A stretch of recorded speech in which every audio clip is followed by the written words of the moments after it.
Si alguna vez sentiste que estás rodeado de Dios pero vacío por dentro, si alguna vez pensaste que la iglesia era tu refugio, pero terminó siendo tu prisión silenciosa, este video es para ti.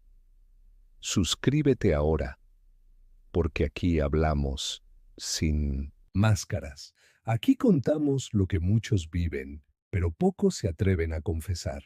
Ahora sí, escucha con atención, porque esta historia podría ser la tuya. Yo crecí entre himnos y oraciones. Mis primeros pasos no fueron en una plaza, ni en un parque, sino por los pasillos fríos de una iglesia.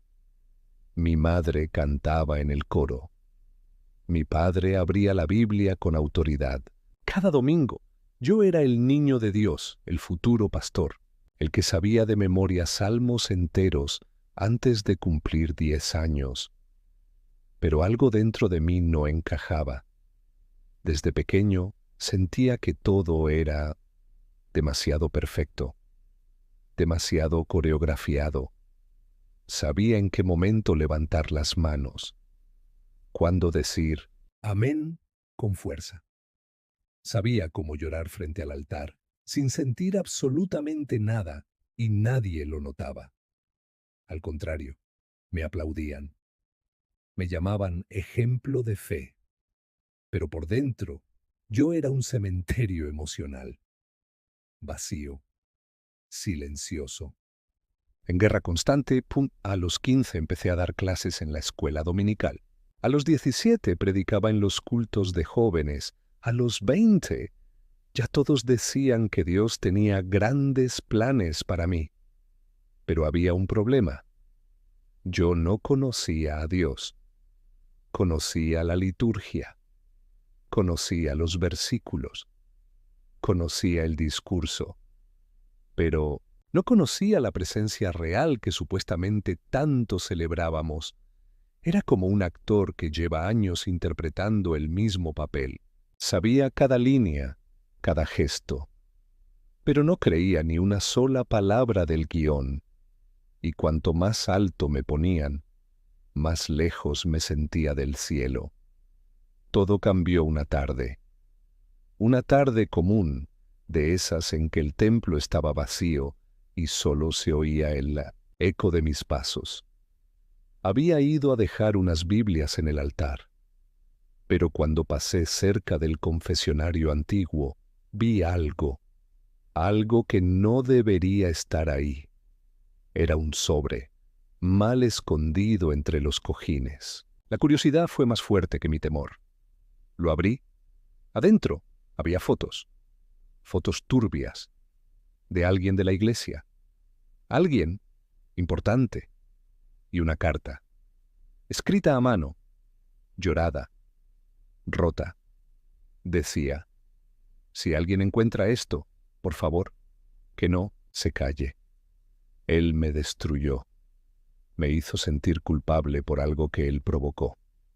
Nadie me creyó. Nadie me escuchó. Tal vez tú sí lo hagas. Mi mundo se quebró en 1000 pedazos. No por lo que vi, sino porque supe que era verdad. Yo conocía a esa persona, la había admirado, me había orado encima, me había impuesto las manos. Corrí a casa, cerré la puerta con llave, me encerré en el baño, vomité, me miré al espejo y no reconocí al siervo de Dios que todos alababan. Esa noche no dormí. Los días siguientes fueron una espiral. Intenté hacer como si nada hubiera pasado. Tal vez era falso. Tal vez es un ataque del enemigo. Tal vez yo no debía haberlo leído. Pero cada vez que lo pensaba, me ardía el pecho, porque en el fondo lo sabía. Yo también era parte de la mentira. Mi fe no era verdadera. Mi vida era una performance. Y ahora sabía que no estaba solo en eso. Lo oculto se había revelado. Y una vez que ves algo, no puedes dejar de verlo. Empecé a sentir un peso. No físico, era algo peor.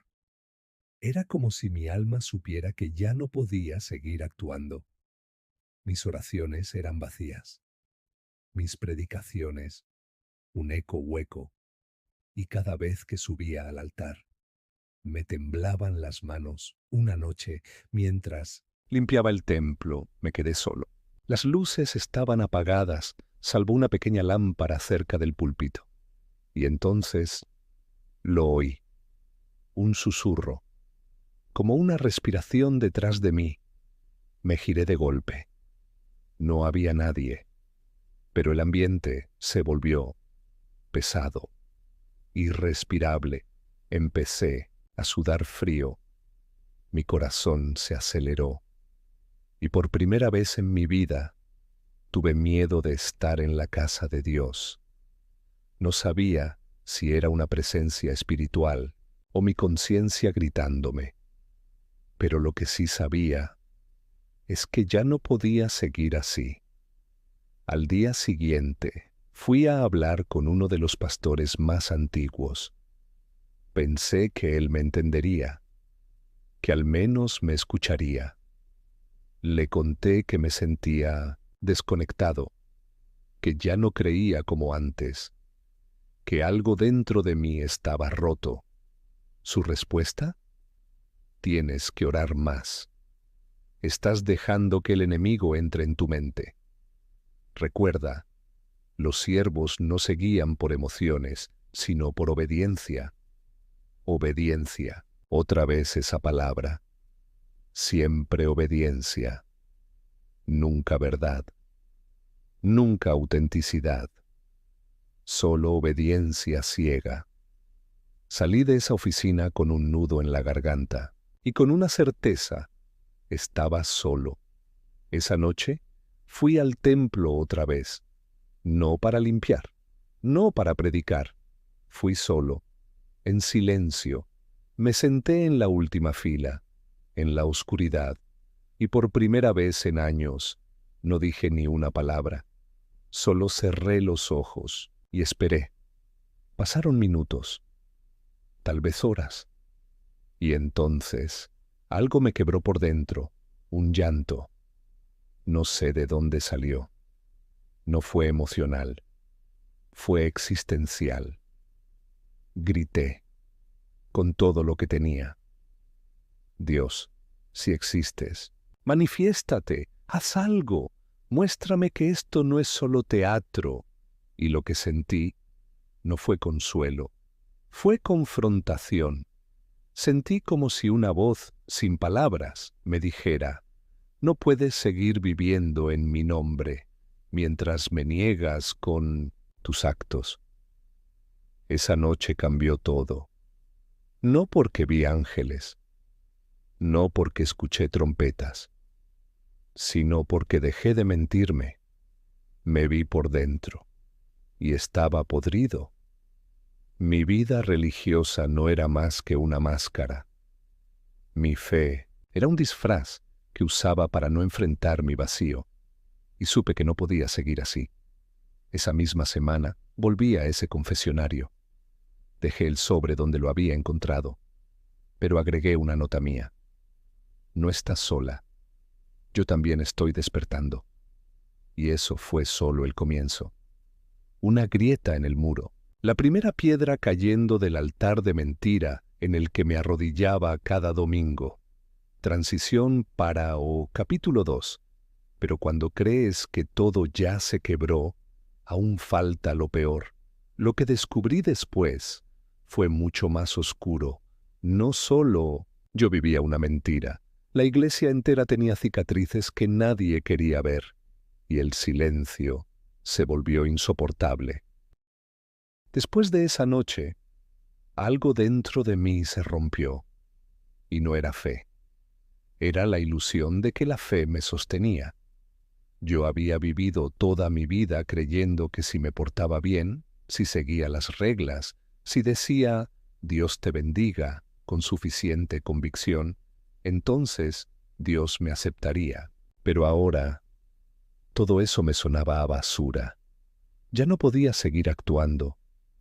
No podía seguir subiendo al altar con el alma muerta. No podía seguir predicando lo que ni yo mismo creía. Empecé a faltar a los cultos. Primero un domingo, luego 2. Después dejé de responder mensajes. Los hermanos comenzaron a murmurar. El enemigo lo está atacando. Seguro cayó en pecado. Hay que orar por él. Nadie me preguntó qué pasaba de verdad. Nadie me miró a los ojos y me dijo, ¿estás bien? Y entendí algo devastador. Lo que les importaba no era mi alma, era mi rol. Yo era útil, una pieza del engranaje. Y al dejar de funcionar, simplemente me reemplazaron. Pasaron semanas. Mi cuarto se volvió mi refugio y mi cárcel, cortinas cerradas, teléfono apagado, Biblia cerrada, yo abierto en canal, desnudo, confundido, asustado. Dios guardaba silencio, y ese silencio me estaba devorando. A veces me levantaba a las 3 de la madrugada, con el corazón acelerado, sin poder respirar. Tenía visiones, sombras. Una presencia pesada se sentaba a los pies de mi cama. No hablaba, no se movía, solo me miraba, y yo sabía, con cada fibra de mi ser, que esa oscuridad había sido alimentada por años de fingir. Un día decidí volver al templo, no a un culto, no a predicar, solo a sentarme. Era martes, mediodía. El lugar estaba vacío. Apenas un rayo de luz se colaba por los vitrales. Caminé por el pasillo central. Todo seguía igual. Los bancos perfectamente alineados, la alfombra roja impecable, el púlpito imponente. Pero el aire estaba denso, como si la estructura misma supiera que yo ya no creía. Me senté en la última fila y no recé, solo observé. Y ahí me di cuenta de algo. Todo ese lugar estaba construido no para sanar, sino para controlar. Todo giraba en torno a la figura del pastor. Sus palabras, su autoridad, sus decisiones eran la voluntad de Dios, y si alguien se atrevía a cuestionar, era rebelión, era espíritu de Jezabel, era orgullo, era castigo. No había espacio para dudar, y si no hay espacio para dudar, no hay espacio para crecer. Esa noche fui a buscar al pastor que tantas veces me llamó hijo espiritual. Necesitaba respuestas, o al menos un poco de verdad. Lo encontré en su oficina, escribiendo en su escritorio como si nada pasara en el mundo. Me invitó a pasar, me ofreció café, sonrió, y cuando le conté que estaba mal, que me sentía lejos de Dios, que algo dentro de mí se estaba pudriendo, solo me miró fijo, como midiendo mis palabras. Eso te pasa porque bajaste la guardia, me dijo. Estás dejando que la carne te gane. Tienes que ayunar más, doblar rodilla, leer más la palabra. Le hablé del sobre que había encontrado, de la carta, de las fotos, de cómo eso me había hecho caer en picada. Su expresión cambió. Ya no era pastor, era administrador de daños. Esos son ataques del diablo. No puedes dejarte confundir. Aquí no hay nada oculto. Aquí todo está en orden. Mentía. Yo lo sabía. Él también lo sabía. Y entonces me lo dijo. Si sigues hablando de eso, podrías dañar el cuerpo de Cristo. Y Dios no se agrada de quienes dividen su iglesia. Salí de ahí con náuseas, con rabia, con miedo. Ya no era solo mi alma la que estaba en juego. Ahora había un sistema entero dispuesto a callarme. Y lo peor, yo había sido parte de él. Las siguientes semanas fueron una pesadilla viviente. Recibía mensajes anónimos. Cuida lo que dices. Estás confundido. Dios te va a confrontar. Una noche, alguien tocó mi puerta. Eran 2 hermanos de la iglesia. Querían orar por mí. Entraron sin permiso. Me hablaron durante 1 hora de rebelión, de disciplina, de orden. Y al final, uno de ellos me dijo, si no te alineas, vas a terminar como los que pierden la cobertura. Y ya sabes lo que les pasa. Eso ya no era cuidado espiritual. Era manipulación, era abuso emocional. Empecé a tener miedo de salir, miedo de dormir, miedo de mí mismo. Me cuestionaba todo. ¿Y si realmente era el enemigo? ¿Y si yo era el equivocado? ¿Y si todo esto era una prueba? Pero en el fondo, algo me decía que la única prueba real era mi silencio. Yo sabía la verdad. La había visto. La había sentido. Y callar era traicionarme. Un sábado en la madrugada no aguanté más. Tomé mi celular, abrí una nota de voz y empecé a grabar. Conté todo, desde mi infancia en la iglesia hasta el día que encontré el sobre. Hablé con el alma desnuda, no para atacar, sino para gritar lo que nadie quería oír. La subí a mis redes sin pensarlo mucho y me fui a dormir. Al despertar, mi celular estaba explotando. Mensajes, llamadas, amenazas. Algunos me llamaban valiente, otros traidor. Alguien escribió, el diablo te está usando, pero vas a caer. Y en medio de todo eso, un mensaje de una chica que no conocía. Gracias, lo que contaste me pasó a mí también. Y nunca nadie me creyó. Lloré, lloré con una mezcla de rabia, alivio y miedo. Porque supe, con certeza, que ya no había vuelta atrás. La verdad se había soltado. A los pocos días me llamaron desde la iglesia. Querían una reunión de reconciliación. Fui. Me senté frente a 5 líderes, todos con cara de funeral. Me dijeron que me amaban, que me extrañaban, que estaban dispuestos a restaurarme, pero para eso tenía que borrar el audio, pedir perdón público y someterme a un proceso de silencio y corrección. Mi respuesta fue simple. No vuelvo a callar por ustedes. Ya no más. Me levanté. Salí. Y no volví a poner un pie en ese lugar. El silencio que antes me tragaba, ahora era mi arma, porque había aprendido que no siempre hay que llenar el aire con oraciones forzadas. A veces, Dios habla más fuerte, en el eco de tu propia honestidad. ¿Y sabes qué fue lo más difícil? No perder mi lugar, no las amenazas, no el rechazo. Lo más difícil fue mirar atrás y aceptar que durante años fui cómplice de un sistema que mata lentamente el alma de las personas. Hoy no tengo púlpito, no tengo títulos, no tengo cobertura, pero tengo algo que nunca tuve en todos mis años de iglesia: conciencia, y esa conciencia me lleva a hablar, me lleva a escribir esto, porque sé que hay otros como yo, que aún están en la banca, que aún cantan con la boca mientras gritan por dentro.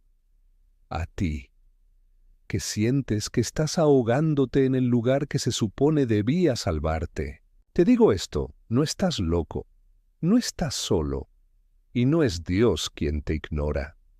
Es el sistema el que lo ha tapado con capas de poder, miedo y obediencia ciega. A veces, Dios no entra por la puerta principal. No llega envuelto en gloria ni con coros de ángeles. A veces, Dios entra cuando todo se ha caído, cuando no queda nada sagrado, cuando el templo está en ruinas y tu alma también. Después de publicar aquel audio, mi mundo cambió. No para bien, no para mal, cambió para siempre. Perdí amigos, perdí padres espirituales, perdí reputación, y aunque nadie lo dice en voz alta, también perdí el derecho de pertenecer. Me convertí en eso que todos en la iglesia temen, el que ya no cree, el que se enfría, el que se aleja del rebaño, el que habla mal de la casa de Dios. Pero la verdad es que no me alejé de Dios. Me alejé de la versión enferma de Dios que me vendieron. Pasé meses en un desierto emocional, sin oraciones, sin alabanzas, sin cultos, solo con mis pensamientos y mis heridas. Había noches en que creía estar perdiendo la cordura. Escuchaba voces, sentía presencias. Tenía pesadillas con el púlpito cayendo sobre mí. Me veía parado frente a la congregación y de repente el techo colapsaba. Gente gritando, fuego, oscuridad y yo en el centro con las manos cubiertas de ceniza, sabiendo que todo eso se estaba cayendo porque yo lo había tocado. Un día, caminando por la ciudad, entré en una librería vieja. Sin razón. Solo entré. Al fondo, entre estantes olvidados, encontré un libro polvoriento. Se titulaba Dios fuera del templo. Abrí, y la primera frase me perforó. A veces, lo más divino que puedes hacer es quemar el altar donde sacrificaste tu voz. Sentí que alguien me había leído el alma. Compré el libro.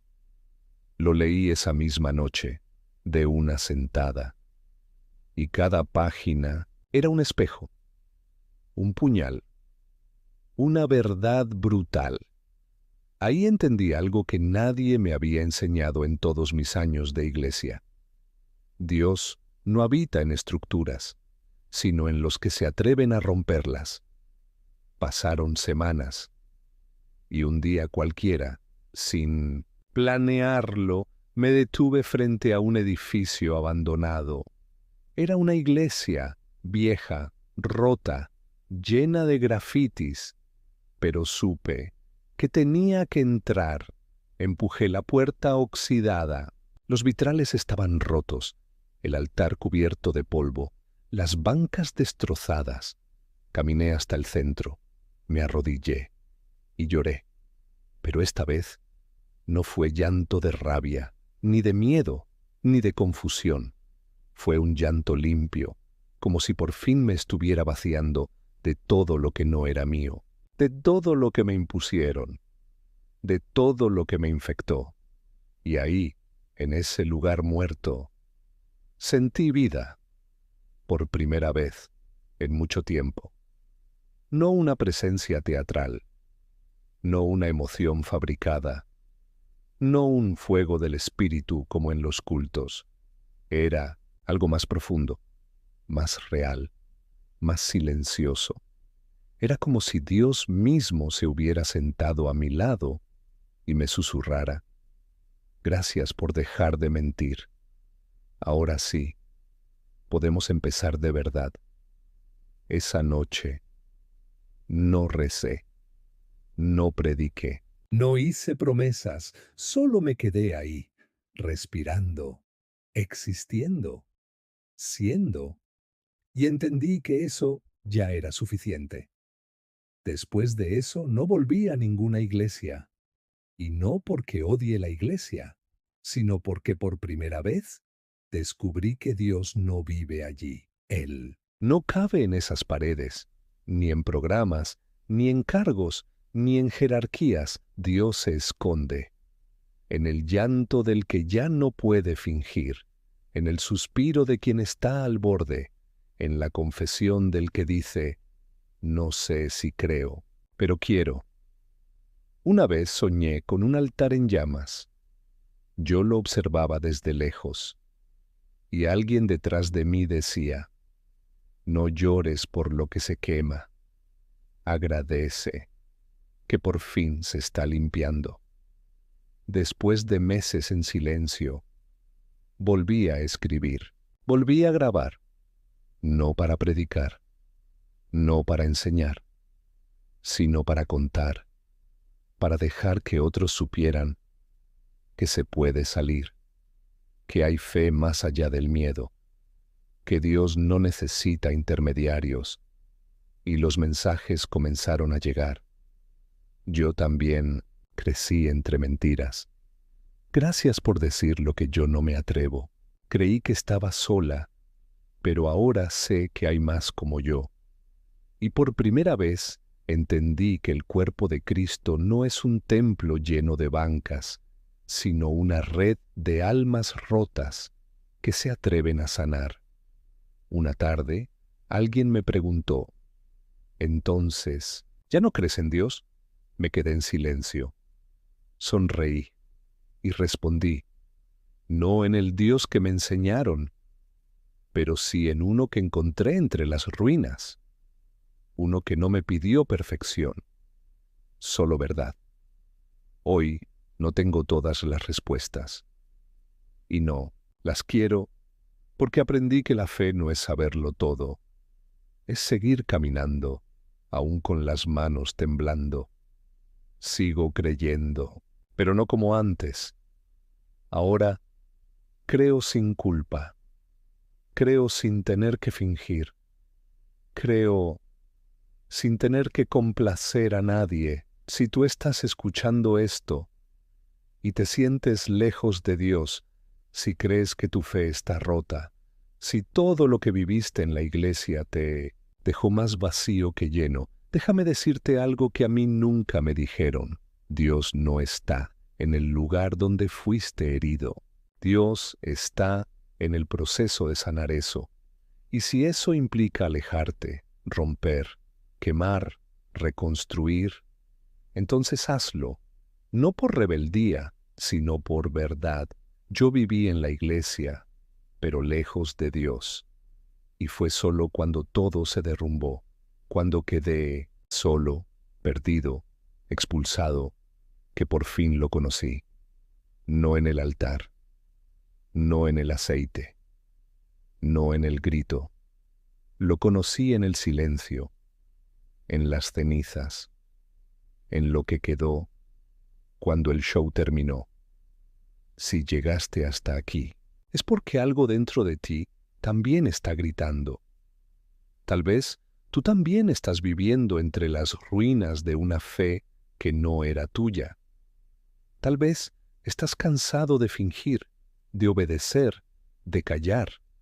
Entonces, escúchame bien, no estás loco, no estás perdido, estás despertando. Y Dios no está lejos, está en ese mismo lugar donde tú decidiste dejar de mentirte. Y ese es el altar más real que jamás puedas levantar.